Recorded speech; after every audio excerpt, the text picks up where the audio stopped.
Elijah McClain was sent here to change this world. A year after his death, a family friend of Elijah McClain shares how they hope he'll be remembered and a message to people in the streets. A backpacker wanted an adventure, then he got stuck behind fire lines. It turned out to be a little more adventure than I thought. After what feels like weeks in the 90s, there is relief coming. We just have to wait. Fighting coronavirus gave a Colorado man new perspective. That viewpoint from the top of that mountain means a lot more. Tonight, he reflects on what saved his life and the new friendship out of the fight. When the Broncos take the field next month, Mile High will be quiet. 9 News at 10 starts now.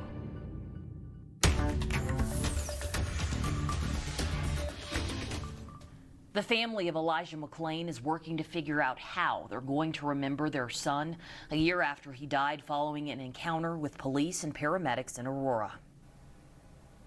There are 7 current investigations related to McClain's death and protests planned for this weekend. All the while, his family is asking that the focus stay on their son and the justice that they're still seeking. Here's 9 News reporter Mark Salinger. It has been another busy week as 4 big wildfires continue to burn in Colorado. So just to give you some perspective on what's changed, let's take a look back at Monday for a second. On Monday, about 125,000 acres or 200 square miles had burned. 5 days later, the total destruction had grown to 182,000 acres. That's about 285 square miles. The Pine Gulch fire burning north of Grand Junction saw the most explosive growth. On Monday, it was 85,000 acres. Today, it's 125,000 acres. That is the second largest fire recorded in the state and just about 12,000 acres shy of the Hayman fire in 2002. The fires burning in California have burned nearly 3 times as much land as we've seen here in Colorado, if you can believe it. This is .com.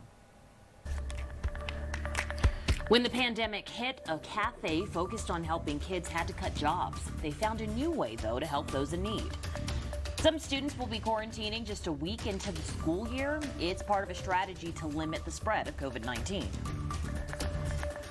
Are you sick of the heat? 11 days in a row in the 90s. And possibly some record breakers this weekend. I do have a cool off. Stick around. That 7-day forecast coming your way next.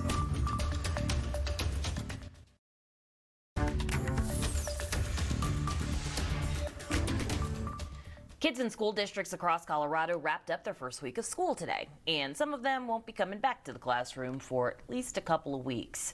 In the few days kids have been back in class, 4 schools in our area have found COVID-19 cases. Fort Lupton High School switched to remote learning after 9 News photojournalist Foster Gaines. Osage Cafe is in Denver at Osage and 11th. I don't know about you guys, but I'm kind of getting tired of the smoke day after day after day. And my friend Chad Andrews, he's a pilot, he said, Danielle, I have found those blue skies that you're wanting to see. He just went through Broomfield and close to triple digits in northern Colorado. Isolated storms Sunday, but really the cool off arrives by the middle of next week and a better chance of rain on Thursday.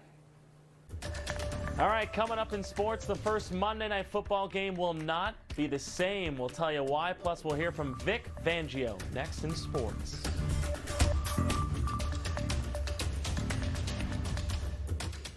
Nine Weather sponsored by South Dakota Tourism. Plan your adventure at TravelSouthDakota.com.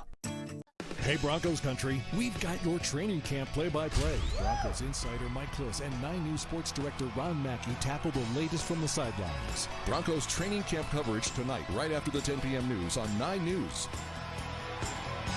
with hundreds.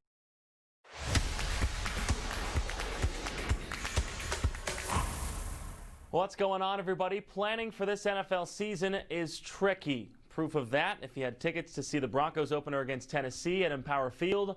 Mike Kliss and I on our training camp update tonight after 9 News at 10. Guys? Man so smooth you didn't even know he was new. That's Jacob Tobey. He's our new sports guy.